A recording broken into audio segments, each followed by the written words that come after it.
அடிப்படை வசதிகளை கூட இந்த சுதந்திர இந்தியாவின் 75 ஆண்டு காலம் நாம் பொன் விழா கொண்டாடிட்டு எல்லா விழாவும் கொண்டாடியும் கூடும் பிறகும் இந்த மீனவருடைய வாழ்க்கையில் ஒளிபிறக்கவில்லை. இதை ஒரு கவன ஈர்ப்பாக, இது ஒரு முதல் கட்ட போராட்டமாக இந்த போராட்டத்தை நாங்கள் எடுக்கிறோம். என் ஊர்ல என்னுடைய மீனவர் உறவுகள் இருக்கிறார். கடலூர் தமிழ்நாட்டுடைய மிக முக்கியமான மீனவர் கிராமம் தேவனாம்பட்டினம்.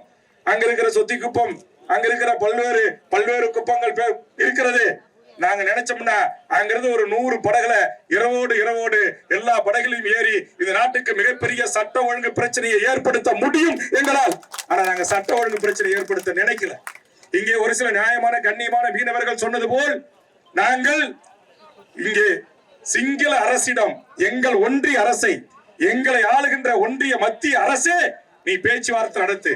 கடல் எல்லையில் தவறு எல்லை மீறுகின்ற மீனவர்களை கைது செய்யாத, படகுகளை பறிமுதல் செய்யாத, அவர்களை அடித்து சித்திரவதை செய்கின்ற சிங்கள பேரினவாத அரசின் ராணுவ அந்த டோரா படகுகள் என்று சொல்லக்கூடிய ரோந்து கப்பல்களை பிடிச்சு சீஸ் செய்து, என்ன சொல்ல போனா எங்க இந்திய எல்லைக்குள் வந்து கைது செய்யறான் என் தமிழ்நாட்டு மீனவர்களை.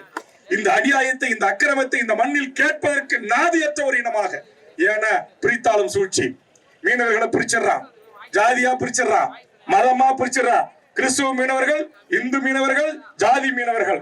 நான் கேட்கிறேன், இந்திய நாட்டின் ராணுவத்திற்கே பாதுகாப்பா கடலில் ஒரு இனம் பாதுகாப்பு கொடுக்க முடியும், அரணாக இருக்க முடியும் என்று சொன்னால் அது என் தமிழ்நாட்டு கடலோடிகள் என்று அழைக்கப்படுகின்ற எனது மீனவர்கள் தான்.